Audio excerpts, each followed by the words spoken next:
What's up, everybody? Welcome into Between the Tackles. I'm your host, Michaela Vernava, along with Doug Kyed and Zack. We are at a very rainy Gillette Stadium, and it's good to be back live on Facebook and on YouTube. This is fun, aside from the rain that's pelting me in the face. It's also cold. Yeah, it's really cold. It says it's 70 degrees, but it's not. Yeah, so we're just a whiny little bunch of whiners here today, but we're still going to have a good time because this is the best part of the week. Wednesday is always keeping busy, us energized, always crazy. Yeah. We're going to first look at some week 2 takeaways, but just right off the bat, some of the stuff we saw at practice today. Rob Gronkowski was out there. Zack, I know you're out there with me. Looked agile. I actually took a little boomerang of him, which really showed he looked like he had some good groin hip flexibility. He was doing some drills in the corner. I thought he was looking good. Dante Hightower also out at practice, so both good signs. Yeah, it was a pretty encouraging day overall from an injury standpoint with the Patriots. Pretty much almost everybody that is kind of in that injury zone was back out there. We get the whole list. It was Dante Hightower, Danny Amendola, Rob Gronkowski, Chris Hogan, Philip Dorsett, Eric Rowe. We're all back out at practice today. Obviously, Hightower and Amendola did not play on Sunday. The rest of those guys on that list did play but left the game early. 2 players who weren't out there, Rex Burkhead, who injured his ribs in that game on Sunday, and Marcus Cannon, who was questionable for the game, ended up playing every single snap, but we're not really sure. Apparently his ankle injury maybe kind of flared up a little bit during that game. There's another injury. We don't know until could be another injury. Yeah, we haven't heard any word on exactly what it is, but he's going to be a name to watch this week, especially with the Texans and J.J. Watt coming to town in a few days. Yeah, and we'll dive more into injuries in just a bit. Just wanted to get those initial impressions that we just saw out on the field out there. First, let's revisit the litmus test we were taking last week of the Patriots offense. Yeah. We did go over that this test was going to determine whether or not whether.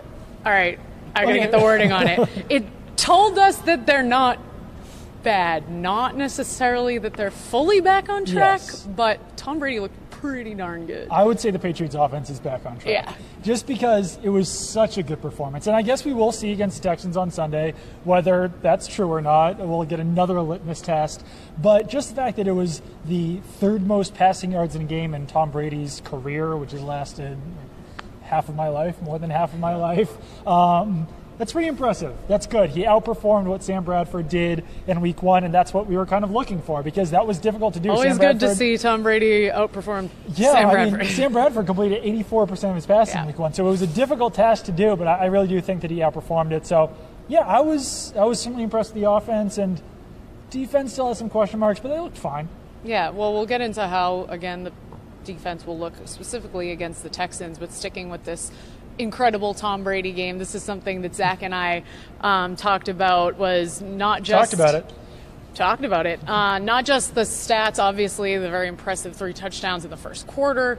Zack and I agree to disagree on this subject, sort of. We kind of agree somewhat. It was that the play where Brady, I thought it was just incredible awareness as to how he quickly noticed that there were 12 men on the field, through that what looked like a just nasty interception at first, but then it was like, oh wait, he knew what he was doing. My take identified it as awareness, and I said that you had a tweet that said he lucked out, and I would never. Let me clear my name here. I did subtweet you a little bit. Let me clear my name here. All right, no, that's where I'm getting at. I'm willing to say, I think we both have. She wants to drag me through the mud first. No, this is what I'm saying. No. All right, you go first. You go first. All right, so I did in the moment tweet out that he lucked out because in the moment it looked like just a weird, unnatural, bizarre throw into triple coverage. Then we found out quickly afterwards that, all right, he knew there was 12 players on the field. He was trying to snap it quick to try to get catch Manti Te'o on the field, which he did.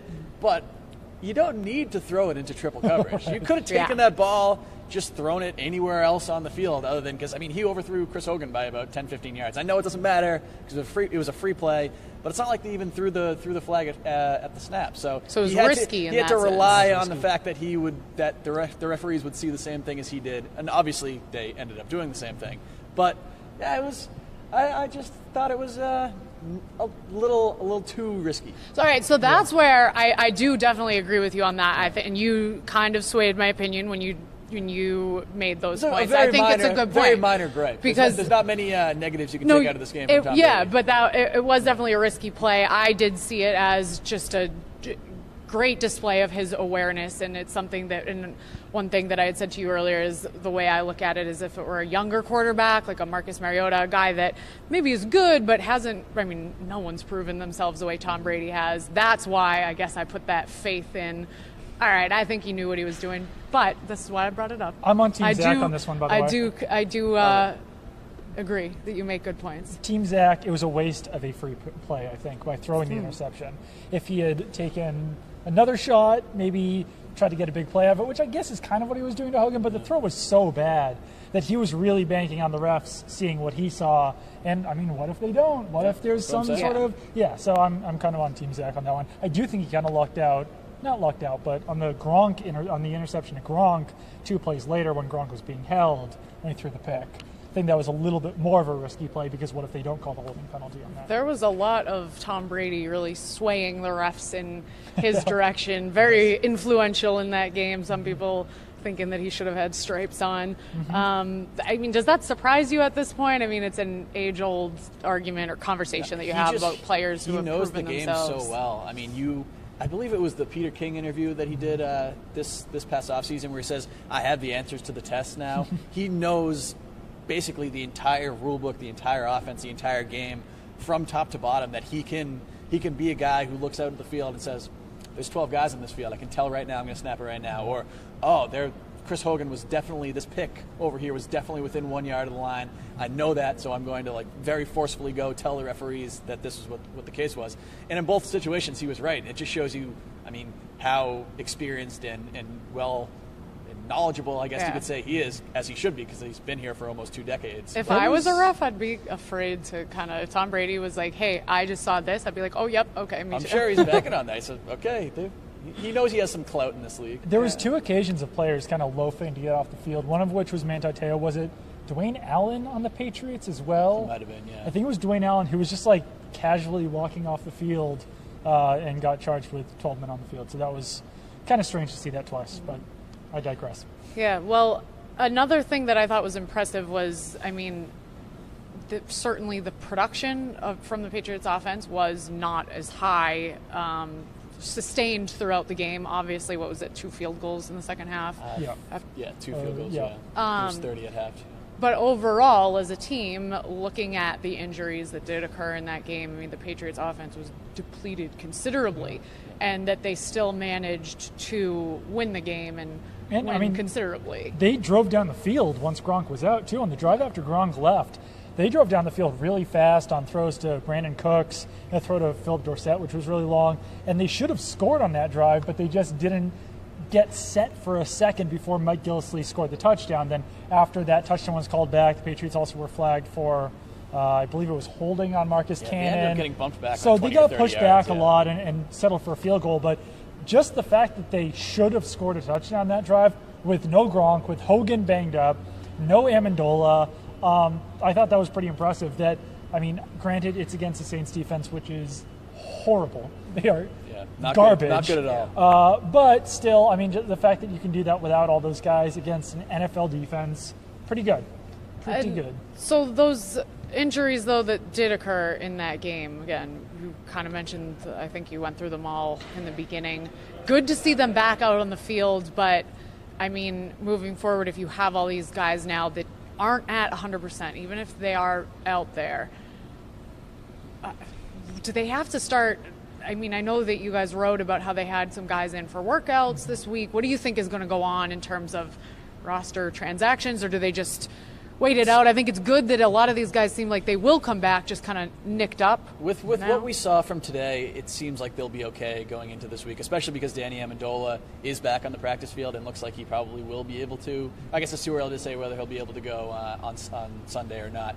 But they seem to be in good shape. If they were okay with going into last week with 3 wide receivers, then I don't think that they need to make any kind of drastic moves before this game. But, I mean, I wrote immediately after this game, even a team like the Patriots that has so many weapons can only take so much punishment. I mean, they did luck out in the sense that none of these injuries, with the possible exception of Rex Burkhead, seemed to be serious.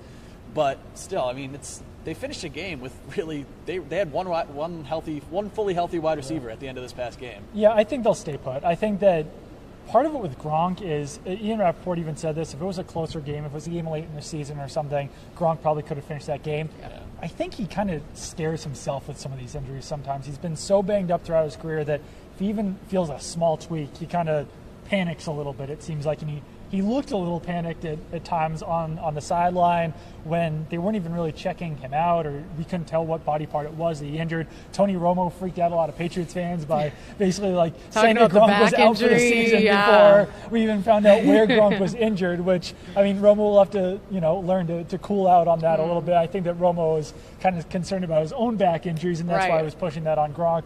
And that's why it seemed quite credible. Yeah, exactly. All right, he's I know been there. back injuries. Yeah, that's a back injury. Yeah. Oh my God. Tweaked it. So I think that kind of got Patriots fans a little bit more worried than they should have been. And I actually rewatched the whole game listening to Romo's broadcast. And for really the last quarter, when there wasn't a whole lot else to talk about, and that's because the game was such a blowout, Romo just kept talking about the injuries and saying, how are these guys even going to line up against the Texans, blah, blah, blah, blah, when it looks like Dorsett will probably be back. It looks like Amendola will be back. It looks like Gronk is healthy. I think everyone just got a little bit too scared about this because the Patriots have been unlucky with injuries so far. But as far as that game goes, they seem to have got pretty lucky. We'll see about Burkhead. Rib injuries aren't great for running backs, but they're loaded at that position with Mike Gillislee, Deion Lewis, and James White. So you can lose one of those guys, or even probably two of those guys, for a few weeks and still be okay. Yeah, and another positive with the whole injury situation, too. I know they didn't score a lot of points after halftime, but it wasn't like their offense just completely ground to a halt once all of these guys went out. They continued to drive, like you said before. If a couple other things went their way, or if they really needed to, I think they could have pushed through another couple touchdowns. I think they were they were up by 20 points at that time. I think they were fine with not getting any additional players injured and just kind of riding it out. And they still looked pretty solid on offense even when they were doing that. Yeah, you don't want to show too much in a 16-point lead at that point. And Romo actually even got into that on defense, saying that sometimes Belichick will show a different look to skew the analytics portion to get the ratios a little bit off. So I think that's even something that you might see on offense. Hey, we'll put out 3 tight ends or a fullback so that other teams are saying, oh, well, the Patriots are using a fullback half the time, when that's not really the case because they're only doing that when they're leading by 16 points. Yeah, I like the 5-yard hitch to James Devlin split out wide. That was probably my favorite play of the game. Oh, look, James Devlin is split out wide on 33% of plays or whatever it is, Do you think that that's why we didn't see a whole lot of Brandon Cooks again this week? We haven't really seen the magic, the explosion of the Tom Brady-Brandon Cooks connection that everyone's so looking forward to coming into this season. Are they saving that? Or I don't know if they're saving it. Marshawn Lattimore did do a pretty good job against Brandon Cooks, the rookie cornerback for the Saints. He had 2 pass breakups against Cooks early in the game. And, yeah, I mean, Cooks he has been a factor in these 2 games. It's not. I don't want to say that he's been invisible or anything. Tom Brady's found him for 3 or 4 deep completions, and he obviously had the 2 or 3 pass interference calls in the first game. So he's been active in the offense. It is a little strange to see him not be I guess, more of a factor, but I don't know. What's your take on that? I don't get this. And I was asked about it on the radio last night. Adam Jones asked me about it.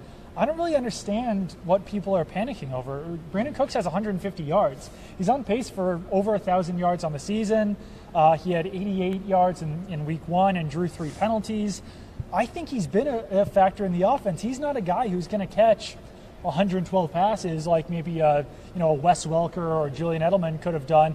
He's going to be that deep guy, and that's why they're sending him on those deep routes, and he is picking up yards. So I don't really understand what the concern is here at this point. I think it's more of he certainly has been a factor. I think it's more of an eye test thing, and this is something we talked about all last season with the Patriots defense, where we're seeing, Mike Gillislee have a huge breakout game, and I feel like Rex Burkhead, even Gronk, has had some of those more big splash fireworks type of plays, whereas I just feel like the big plays that Brandon Cooks have been a little more understated, maybe, in terms of I think there's a couple things that go into that. One is that he's a very kind of fluid, smooth player, so he can make athletic plays without them looking too out of the ordinary.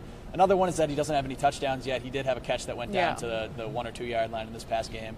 And the fact that the Patriots don't have Julian Edelman right now, and they're used to having a wide receiver who can routinely put up 9, 10, 11 catches a game. And that's not really what Brandon Cooks does. I mean, like you said, he goes on those deep routes a lot. Yeah. If a receiver catches 8 or 9 deep passes in a game, he's going to end up with like 400 yards receiving, and that you just never see that. Yeah. So he's the kind of guy that will catch maybe 4, 5, 6 balls a game, but with the way that he runs his routes and the way that he can also draw those penalties, he can still make a factor without maybe having that high catch total. I think that it's also another thing that might be the Romo factor, because Romo was bringing up that he didn't think that Cooks and Brady were on the same page yet, and they certainly aren't as much as they will be late in the season, but I think that it's getting there, and just while we're on it, I think Philip Dorsett's been pretty impressive coming in here. He had a good game. Yeah. And so obviously they'll be hoping he's back to his full strength soon enough. I also think on the Cooks thing, though, it's probably a lot of expectation. I think the expectations were so high, and Patriots fans were so excited that they made that acquisition in the offseason that I feel like that's just the bar is set so high that maybe... I think there's a fantasy factor as well. I mean, the guy doesn't have a touchdown yet, so fantasy owners are probably freaking out that he's not putting up that many points. He only has, 15 points in 2 games. Can't be doing that much when the penalties don't show up on the stat sheet. And Bill Belichick, over the last few days or last few weeks, has been on like a tear about stats. The guy hates stats all of a sudden. And he's always hated stats, but he keeps bringing it up that they're in here to win games, not about stats. Who's talking about stats? Why is this all of a sudden such a big thing for Belichick? Has anyone even brought up stats to him? He did have one question after, he had one question after the Saints game from who I think was a New Orleans reporter. Asked, it was a strangely worded question. He asked, did you come into this game trying to limit Brandon Cooks? I think he meant... It was a bad question. It was a bad question. It was a poorly worded question. I think if giving him the benefit of the doubt, I think he was trying to say, did you know that the Saints would be keying on Brandon Cooks, so did you try to use other weapons? Maybe that's not actually what he meant. That's a good interpretation, Zach. I can appreciate that. Try to be nice to the guy. Yeah. But, that's when Belichick responded to say, hey, I know everybody else cares about these stats, but I don't care about them. We're here to win games. We came in to do, I don't care what numbers anybody gets. And it's a classic Bill Belichick answer. Today, even on his conference call with the Houston media, someone just asked him, a fairly innocuous question about Bill O'Brien. He was like, hey, we're not in here about stats. We're in here about winning. It's okay, Bill, you get it. Bill O'Brien's not going to rush for 40 yards. He's the head coach. Just back to Gronk quickly, too. Last week we had talked about how he said he's leaner and meaner, and we said we hadn't really seen that yet. I thought we did see some flashes of a leaner and, more importantly, meaner Gronk before he did have that injury. He was awesome against the Saints. I mean, if he didn't get hurt, one of the lead stories coming out of that game would have been Gronk is 100% completely back, no question. I mean, even though he was, again, playing against the Saints, the caveat that we have to use all week. But, yeah, he was fantastic. He had one of those vintage Gronk runs where he caught a pass from Tom Brady, rumbled into the end zone. Touchdown. Had some, I can't remember who. I don't know if it was Kenny Vaccaro. 43. It was Williams, the rookie. Yeah, the Marcus Williams. Came and tried to tackle Rob Gronkowski at dangling about 5 off his line. ankles. Didn't even come close. It was not a fair fight whatsoever. Those are the kind of plays that you're used to seeing Gronk make. And overall in the game, I think he 8 catches, 116 yards, and that touchdown. So he had a super productive game up until he got hurt, and now he said his injury was minor. He's back in the practice field today, so it seems like he's good to go. He's day to day. He is day to day. Aren't we all? He is day to day. This is kind of a hot take, but I want to see one more game out of Gronk before I declare him fully back. Oh, I thought you meant just in general. No, I was like, wait, you just want one more this season? That's not great. Because, Kenny Vaccaro got benched in the game. I'm an idiot. On the first touchdown, Alex Anzalone fell. So, it was a good route by Gronk that made him fall. And quite honestly, the tackle attempt by, who was it, Marcus Williams? It was atrocious. He just, flailed at his legs. And Gronk basically just stopped. Was like, all right, I'm going to the end zone. So, I just want to see one more game. That's all. All right, so. Just one more. You've not in you've total. seen Gronk lean and meanish. Yes. Meanish. Yes. We need to see meaner. We need meaner. Yes. Guys. It's my Monster energy drink that I just kicked. That's what that noise was. Oh, yeah. Powering up there, Doug. Doug's a dad. Have you guys heard that? He needs that caffeine. Yep. Anyway. So, trade rumors. Let's move on to trade rumors because there has been quite a buzz about Devin McCourty. He did not start this. Malcolm Butler. I was going to say. Whoa. What are you hearing? I I need to go for a second, take the next few plays off. Thanks for correcting me. My brain, I don't even know why I just said that. Erase, stop. Can you do the rewind noise? That was a bad one. Do it again. All right, we just rewound the tape because I do not want to be on the record for that. Sorry, guys. Slip of the tongue, I misspoke. Malcolm Butler. Yes. He did not start this week, and so there have been more trade rumors. What do you guys think? I want to just clarify. They're not exactly trade rumors. We haven't heard that anybody is called the Patriots about Malcolm Butler or that they're shopping him at all. It's more speculation, I guess, from the media and whispers. Whispers that since he did not start in this game, he only played 75% of the defensive snaps. It would have been much less if Eric Rowe did not get hurt. He was the third cornerback in this game for the first time since Super Bowl 49. He had started every single game the previous 2 seasons. So it was a change, and the fact that he hasn't played particularly well this season, didn't play awesome in the Saints game, even when he was the third quarterback. Then, bad preseason. Very good training camp, but in the actual games, not very good. So it definitely raises the questions that, well, maybe they could look to move him. And the reason why we've all immediately jumped to this, and I wrote something midway through the game about this, is because we saw the exact same situation with Jamie Collins, where his snaps were significantly reduced early last season. And then they traded him. He only played 60% of snaps the game before he was traded to the Browns. Buffalo game, right? And that's probably about how many snaps Butler would have played, if not possibly less, if Rowe didn't get injured in that game. So the fact that there was trade rumors, like hard rumors about Butler being traded all offseason, no one would really be even that surprised if Butler did get traded at this point. So I don't know if other teams are calling. I don't know what's happening. Obviously, you need 2 teams to trade a guy. But at this point, I think that they obviously like what they have in Eric Rowe. He's a starting caliber cornerback. He's not as good as Malcolm Butler. Bill Belichick praised the hell out of Jonathan Jones after that game. He had 2 pass breakups. Said, what was it? Picture perfect, something like that. He said perfect, excellent, and textbook. Textbook technique on his pass breakups. And I think that he's a third caliber cornerback, and he's currently the Patriots' 4th cornerback. What I'd like to see here, I think that there's pros and cons to both sides of it. I'm not going to try to go too long about this, but I just wrote about it, so all these things are fresh in my mind. The case for trading Malcolm Butler, he's going to be a free agent after the season. There's no guarantee that you get a compensatory draft pick for him. If you're going to lose him regardless, then you might as well get something solid for him. It would probably be somewhere in that same Jamie Collins category of a 3rd-round pick. You'd be getting the 3rd-round pick earlier than if you did get the comp pick. So there's a lot of reasons, plus the fact that Rowe and Jonathan Jones are both pretty good players. There's reasons for trading him. The reasons against trading him is he makes your defense worse in the short term. And if they're looking to win a Super Bowl this year, then you would think that trading a guy who was an All-Pro, a Pro Bowl in the last 2 seasons would hurt your chances of doing so. We all thought that same thing about Jamie Collins, and they won a Super Bowl. So, I mean, we'll just kind of have to see how this all pans out. But I think that there's pros and cons on this, and maybe the cons outweigh the pros a little bit. But if you're looking long-term, then the pros definitely outweigh it. That's what trades in the past, just a quick note, and my papers are blowing everywhere. That's a wind. Wow. Trades that the Patriots have made in the past that have been super shocking, like the Logan Mankins trade or the Chandler Jones trade, Jamie Collins comes out of nowhere. The only thing that really different about this is that it isn't exactly coming out of nowhere because of all the offseason rumors and because it would make sense for the reasons that you just said. But also, what do you guys think about? Or Zach, you make your point, and then I'll ask my next question. I don't want to digress before you get a chance to. That all the reasons, the pros and cons that Doug just spelled out were literally the exact same things that we said about the Jamie Collins trade last year after the trade was made, because really nobody saw that trade coming. This one wouldn't be as much of a surprise. And obviously the Patriots gave so much money to Stephon Gilmore during this offseason, and do you think that has played a role at all in what we've seen from Malcolm Butler out on the field in the first 2 weeks, or in any way is affecting It's anything? hard to say, but I mean, I don't know if it's affected his play at all. I think only he and the guys who play around him really know that for sure.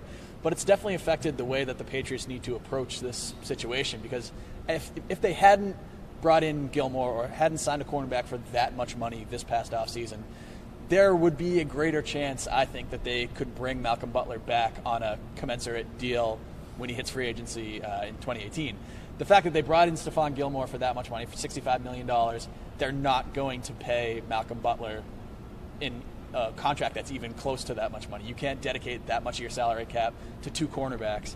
So it kind of, once he signed it, we kind of all felt that even if Malcolm Butler does come back for this year, because remember, Stephon Gilmore signed his contract with the Patriots before Malcolm Butler decided to re-sign.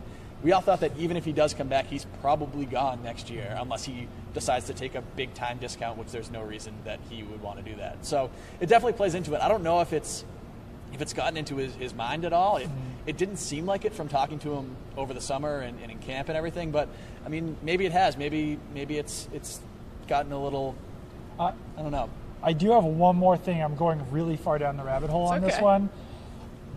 Okay, so you have to take a deep breath for it. Oh, okay. No, it's not. It's deep just, rabbit hole. I'm like going all the way down the rabbit hole to like China on this one. But if Malcolm Butler is traded, then Eric Rowe would play a lot of snaps, and if Eric Rowe plays more than 50% of snaps this season, then they have to send a 3rd-round pick to the Eagles rather than a 4th-round pick. So that has to weigh into this a little bit too, because if they trade Malcolm Butler for a 3rd-round pick, then they're sending a 3rd-round pick to the Eagles. But if they don't trade Malcolm Butler for a 3rd-round pick, then they're sending potentially a 4th-round pick to the Eagles. So it's just another like weird aspect of this that has to be at least considered slightly. That's a good point. Yeah. I guess I felt like that scene in The Hangover where Alan's sitting there with the numbers offline. Yes. I know, I'm trying to keep, but it is important to bring up. What did Mark do? Just give a little laugh. I appreciate it. Little chuckle. I just completely lost my train of thought, but I remember. Okay, but looking at the Patriots, obviously their objective this year, and it was made very obvious this offseason, is to win a Super Bowl. As you said, Doug, everyone was shocked when they traded Jamie Collins last year, and they were able to do it without him. Do you think, so in years past, I mean, historically, the concern for the Patriots defense has a lot of times been their secondary. Whereas this season, we so far in the first few weeks have talked about how their secondary with Stephon Gilmore, Devin McCourty, even Malcolm Butler, these guys back there is really the strength of this defense, because until we'll get to Dietrich Wise, who he's really breaking out. Trey Flowers obviously great, but the front 7, loosely defined front 7, definitely some question marks and gray area as to how they'd be able to hold up. Can they afford to lose Malcolm Butler this season and still win a Super Bowl? It's a good question. Probably, but I mean, I do think it would hurt the defense. I think it does, just like we talked about with when Julian Edelman was out for the season, that lessened our expectations. What our projection for the team was coming into the season became less because they lost one of their best offensive players. I would say the same thing for the defense. While the defense right now doesn't look that great, I still think they have the potential to be good. If they trade Malcolm Butler, then maybe they only have the potential to be above average. Yeah. I will say that it may sound kind of obvious, but they would not trade Malcolm Butler unless they think they can win a Super Bowl without him, which is the same case with Jamie Collins last year. A lot of people said after they traded them, what the hell are they doing? Like, their defense already is kind of shaky. You get rid of one of your best defensive players, and you don't replace him with anybody, really. It's not like they traded for another player. How is this going to work? The defense wasn't that great when Collins was here. Now he's gone. It's going to be a disaster.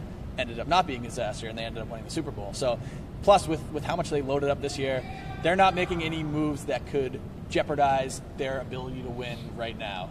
But there's a very clear possibility that they think that they can trade Malcolm Butler and still win the Super Bowl. So maybe you do see that happen. See, and I will go ahead and just give my opinion on this. I lean toward them not trading Malcolm Butler because I feel like so far Stephon Gilmore has not lived up to the lofty paycheck and high expectations that came along with that so far this season. Obviously, learning the Patriots playbook, everyone around the league, I feel like, talks about how deep that is and how difficult it is for new players to learn, but there have been some blown coverages while he's been good in some areas. That makes me believe they kind of still need Butler back there. That's one thing about Stephon Gilmore, he's never been a top 5 cornerback in the league, even before he came here. He's paid like one now, but he never was that. I think if he came in here on a $30 million, $40 million deal even, we would give him a little bit more leeway, as is obvious. I mean, you get paid more, you're expected to play better.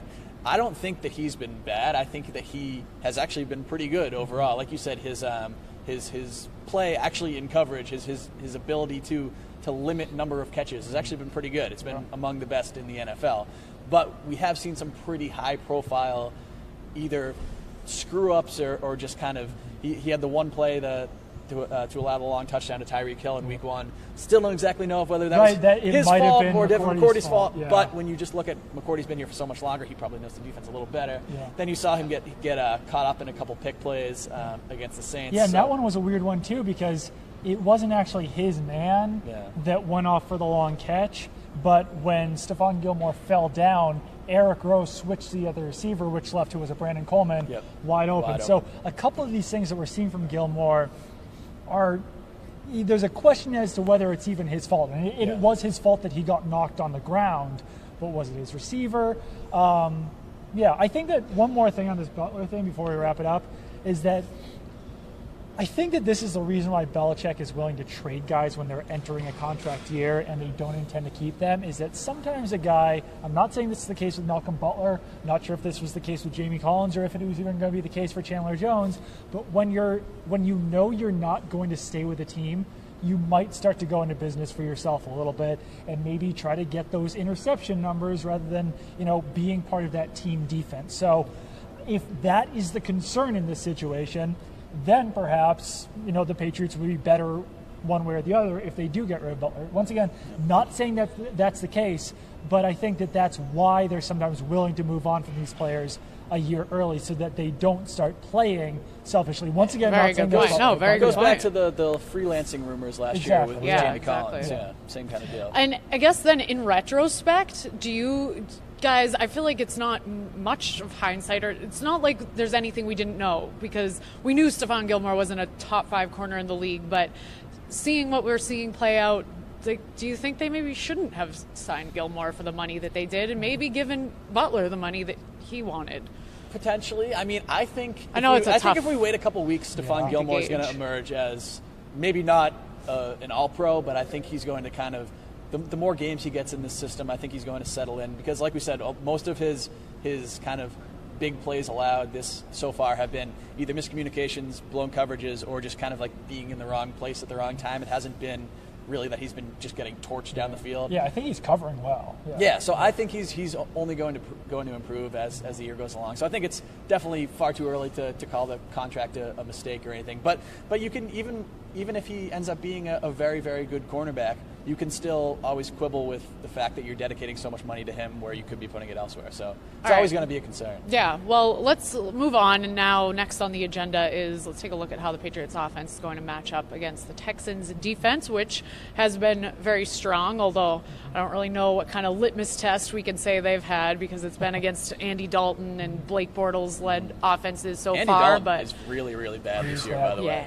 Not to digress. Yeah. Bottom 5 QB. But coming in here, we have a healthy J.J. Watt, and we had a struggling Nate Solder on Sunday in Week 2. So, I mean, how are that's looking in terms of keeping Brady upright? The bigger question there, too, is Marcus Cannon. Since he missed practice, Watt usually does rush from the defensive left, which would be the offensive right, which is Marcus Cannon. So if you're talking about Cannon being down, then you have Cameron Fleming in there trying to stop J.J. Watt, which seems like a bad idea, a bad circumstance. Idea. I think that would mean a lot of Dwayne Allen, a lot of Rob Gronkowski, and maybe even some Adrian Waddle helping out on that side. But, I mean, Solder really did struggle this week. He didn't look great in Week 1, and he's got his own tough tests with either Whitney Merciless or Jadeveon Clowney. I can speak, I promise. Those are both kind of tough names, though, so yes, whatever. I'm they good. are difficult. So, yeah, I think that stopping those guys is probably one of the most intriguing matchups in this game. Yeah, absolutely. I think that's going to be the biggest matchup in this game. If the Patriots can give Tom Brady the time that he needs, and Tom Brady usually needs less time than most quarterbacks.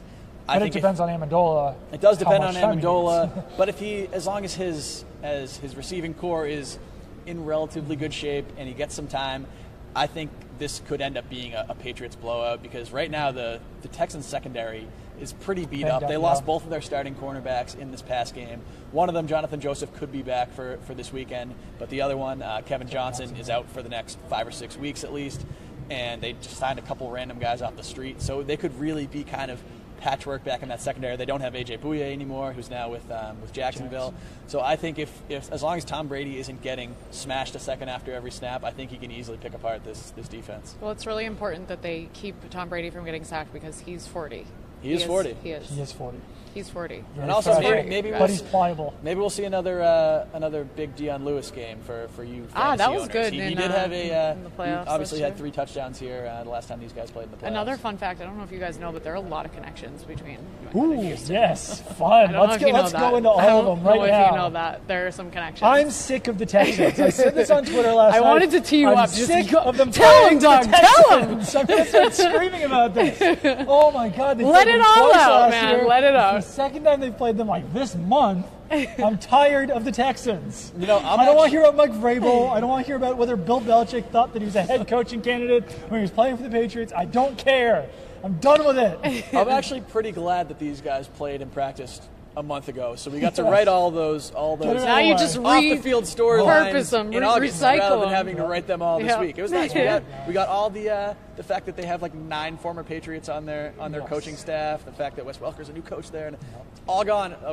Go search back for my stories from early August. If you want to take a I look can at those. understand your frustration. I'm glad you got a chance to get that out there. I am glad they're playing the Texans though, because Big Vince Wilfork is going to be out here tailgating because he was not able to during the opener, and we will have a one-on-one interview with him. So look out for that. I'm very excited. Tell him to hook about up that. Between the Excited tackles to with some ribs. Yeah. Oh yeah. I will Maybe gladly we'll do some. I will. Yeah. gladly You do a guys. rib- Yeah. You should come with me. I'll gladly do a rib taste All right. You test guys are on coming Sunday. with me pre-game. We'll give you a rib test. One Excellent. bite. Everyone knows. No, Doug's Bugs, not one bite. Oh, my bad. All right. Let's move on. So the Patriots defense versus the Texans offense, which is atrocious. Not good. I think it was in one of your articles you pointed out that DeAndre Hopkins targeted a league high 29 times. The rest of Houston's receivers, 2 catches, 4 targets, all Braxton Miller. And this was pretty much the same thing that we were seeing from the Texans either last year or the year before with Hopkins, too. Yeah, pretty much. Last year they got a little bit more kind of diverse when Will Fuller came in. But Will Fuller's hurt. He might be back this weekend, but maybe not. He just came back to practice, I believe, Monday. Yeah. So he's their number 2 receivers. All their top 3 tight ends have concussions right now, which is not great. And it's really, and they have a rookie quarterback in Deshaun Watson, who has looked okay so far. He's shown some flashes. He had that long touchdown run against the Bengals. Hasn't really done much in the passing game. Like you said, if he's not targeting DeAndre Hopkins, he's basically not targeting anybody. I think Hopkins has 13 catches from Watson this year. Watson has 27 total completions, so that's almost half of his completions to one guy. Really shut down DeAndre Hopkins, which the Patriots never have really been able to fully do. I know Logan Ryan did a good job of him in the past, but if you shut him down, they really don't have any other options. Yeah, I think that we're going to see a lot of Gilmore on Hopkins, probably with help from either Deron Harmon or Devin McCourty or both. Just put your whole team on DeAndre Hopkins, and the Texans won't really know how to function. That's the key. I think the other key is just run defense. Patriots run defense did look good against the Saints running backs, but it is the Saints who struggle a lot until Mark Ingram's garbage time 28-yard run. They were only allowing, oh my God, 3.5 yards per carry. I can't handle it anymore. So I think that they should be able to stop the run. I think they should be able to stop Hopkins, and I think Deshaun Watson, lowercase s, will struggle a little bit. Yeah. So yeah, you guys kind of predicting. We don't usually do predictions, but Patriots blow out perhaps on their own turf here this week. Maybe like a 29-16. I can see it playing out kind of similar to the AFC or the divisional round game here. I don't expect Brady and the offensive line to struggle today or this weekend as much as they did in that game, but I can see it being a game where it's kind of close for the first 2 quarters, and then the Texans just kind of fold down the end, and the Patriots end up winning by 14, 20 points. All right, guys. Well, it is supposed to be really nice on Sunday. I think like 83 and sunny, which I'm very excited about. I'm actually kind of shivering right now. It's cold. I'm turning purple. I can't feel my hands. But there have been no bugs because Your it's nails are raining really and turning with. purple. Haha, very funny. They're periwinkle, actually, Doug. But no bees. No bees. I did get shut down by producer Mark, and actually I guess technically outvoted because you guys said you'd cut it out of the show, but I did do my research as promised on why bees go crazy in the fall. However, they will not let me recite it, so I can't give that to you. Well, I mean, I would have just pulled up my research and my notes, my spreadsheets, my scientific. But in summary, it basically has to do with, by the end of the summer, there's overpopulation. It has to do with all the other bees and wasps. And the queen bee. It's all about the queen bee. But luckily they're not here. And I'm freezing. Funny. But this has been great. So I think we're done. So keep it on NESN.com because we have tons of Patriots coverage. And we'll be back next week.